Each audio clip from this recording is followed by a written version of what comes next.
வணக்கம் ஃப்ரெண்ட்ஸ், நம்ம இந்த வீடியோவில் பார்க்க போகிறது தமிழ் இலக்கணத்தில் ஓரெழுத்து ஒரு மொழி அப்படிங்கிற டாபிக்ஸ். ஸோ ஏற்கனவே நம்மளோட தமிழ் புக்கில் வந்து ஓரெழுத்து ஒரு மொழி மொத்தம் எத்தனை இருக்குது அப்படின்னு பார்த்தீங்கன்னா 42 ஓரெழுத்து ஒரு மொழி இருக்குது. ஓகேவா? ஸோ அதுதான் இந்த பிடிஎஃப்பில் இருக்கும்.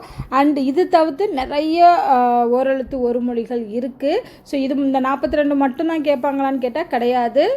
அதையும் தாண்டி வேறு ஓரெழுத்து ஒரு மொழிகள் கேட்கணுன்னா நிறைய கேட்கலாம். ஸோ அது எல்லாமே வந்து பார்த்திங்கன்னா கவர்மெண்ட்டில் வெளியிட்ட பிடிஎஃப்பில் தமிழ் பிடிஎஃப்பில் இருக்குது. ஸோ அந்த பிடிஎஃப் லிங்க் உங்களுக்கு வேணும் அப்படின்னா கமெண்ட் பண்ணுங்கள், நான் உங்களுக்கு ஷேர் பண்ணுறேன். ஸோ அதில் இதை தவிர்த்து இந்த 42 ஓரெழுத்து ஒரு மொழி தவிர மற்ற இருக்கக்கூடிய நிறைய ஓரெழுத்து ஒரு மொழிகள் கொடுத்துருக்காங்க. ஸோ அதையும் நீங்கள் படிச்சுக்கணும் கண்டிப்பாக. ஏன்னா இந்த 42லேருந்து மட்டும்தான் கேட்பாங்கன்னு சொல்லவே முடியாது. சம்டைம்ஸ் வந்து இந்த 42 இருக்கிறது கூட வேறு ஒரு பொருள் தர மாதிரி கூட கேட்கலாம். ஸோ அதில் நிறைய கொடுத்துருப்பாங்க. அந்த பிடிஎஃபோட டீட்டெயிலை வந்து நான் இந்த வீடியோவோட எண்டில் காமிக்கிறேன் உங்களுக்கு என்னென்ன மாதிரி கொடுத்துருக்காங்க அப்படின்னு. ஸோ அந்த பிடிஎஃப் வேணும் அப்படின்னா கமெண்ட் பண்ணுங்கள், நான் உங்களுக்கு சென்ட் பண்ணுறேன். ஸோ ஃபஸ்ட்டு பாருங்கள், ஓரெழுத்து ஒரு மொழியில் அதாவது ஒரு எழுத்து தான், ஆனால் அதுக்கு பொருள் கொடுக்கும். ஓகேவா? ஸோ அப்படி நிறைய உயிரெழுத்தாக இருக்கட்டும், உயிர்மெய் எழுத்தாக இருக்கட்டும், இந்த உயிர்மெய் எழுத்து உயிரெழுத்து இதிலிருந்து வந்து நிறைய ஓரெழுத்து ஒரு மொழிகள் இருக்குது. ஃபஸ்ட்டு நம்ம உயிரெழுத்துக்களில் பார்ப்போம். ஸோ உயிரெழுத்துக்களில் வந்து ஆ, இ, உ, ஏ, ஐ, ஓ மோஸ்ட்லி நெடில் தான் வந்திருக்கு. நல்லா பார்த்தீங்கன்னாலே தெரியும், எல்லாமே நெடில் எழுத்துக்கள் தான் இருக்குது. அப்போது நெடில் எழுத்துக்களில் 1 2 3 4 5 6 இது தான் வந்து என்னது ஓரெழுத்து ஒரு மொழியில் உயிரெழுத்துக்களாக இருக்குது. அந்த புக்கில் கொடுத்ததை பொறுத்தளவு நான் சொல்கிறேன். ஓகேவா? ஸோ இப்போ ஆ அப்படின்னா பசு அப்படின்னு அர்த்தம். ஆனா பசு.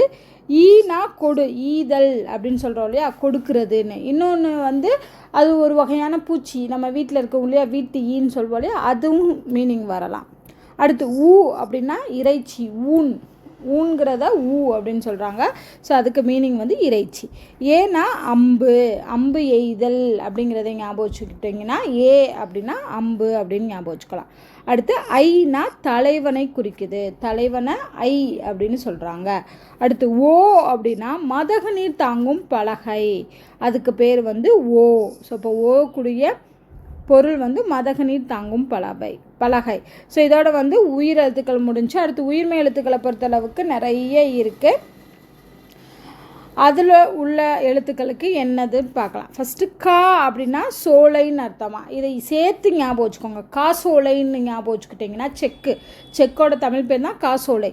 அப்போ கானாலே சோலைன்னு உங்களுக்கு ஈஸியாக ஞாபகம் வந்துடும்.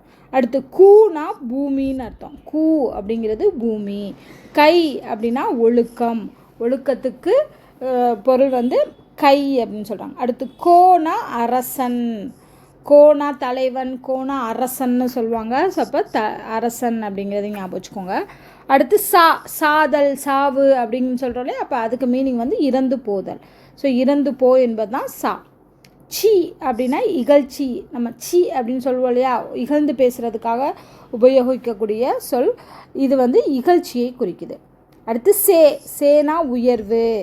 சோ அப்படின்னா மதில், சோ மதில், அதையும் சேர்த்து ஞாபகம் வச்சுக்கோங்க. சோ மதில், காசோலை, இந்த மாதிரி சேர்த்து ஞாபகம் வச்சுக்கிட்டோங்கன்னா உங்களுக்கு ஈஸியாக இருக்கும். தானா கொடுன்னு அர்த்தம், கேட்குறது. தா அப்படின்னா கொடு. தீ அப்படின்னா நெருப்பு. தூனா தூய்மை, அதிலே முதல் எழுத்து வருது. ஸோ தூனா தூய்மை. தேனா கடவுள், தேக்கடவுள் அப்படின்னு ஞாபகம் வச்சுக்கோங்க. இதையுமே தேக்கடவுளுங்கிற மாதிரியே படிச்சிங்கனாலே உங்களுக்கு ஈஸியாக மைண்டில் ஞாபகம் வச்சுக்கோங்க. தைனா தைத்தல், அதுலேயும் முதல் எழுத்து தை வருது. அடுத்து நானா நாவு, நாக்குன்னு சொல்லுவோம் நாவு. நீ அப்படின்னா முன்னிலை ஒருமை, நீ முன்னாடி இருக்கக்கூடியவங்கள ஒருமையில் கூப்பிடக்கூடிய சொல் தான் நீ. நேனா நேசம்னு ஞாபகம் வச்சுக்கோங்க, அன்பு. நைனா இழிவு, நைந்து போதல்னு சொல்லுவாங்க. அப்போ நைந்து போகிறது அப்படின்னா இழிவு அப்படின்னு அர்த்தம், அழிஞ்சு போகிறதுன்னு அர்த்தம்.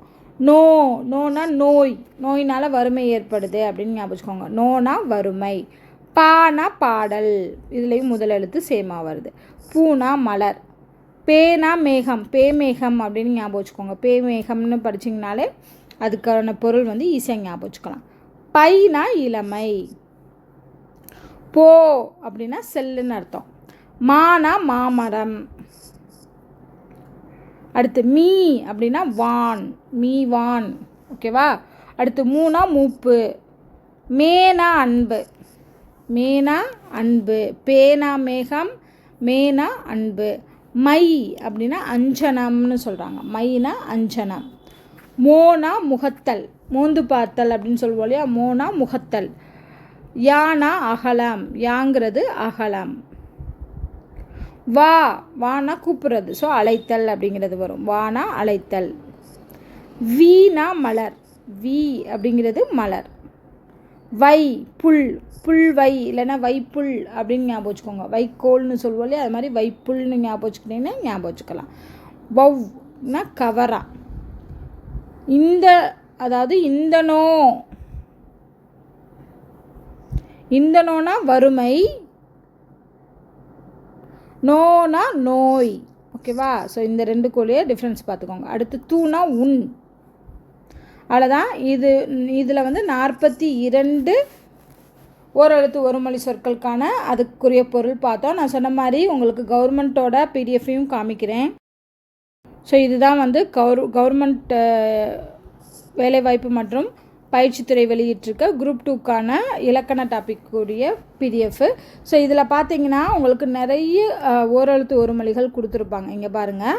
ஸோ ஓரெழுத்து ஒரு மொழி, இப்போ ஆனா நம்ம ஒரே ஒரு இது தானே பார்த்தோம், அதாவது ஆங்கிறது பார்க்கல, ஆ தான் பார்த்தோம்.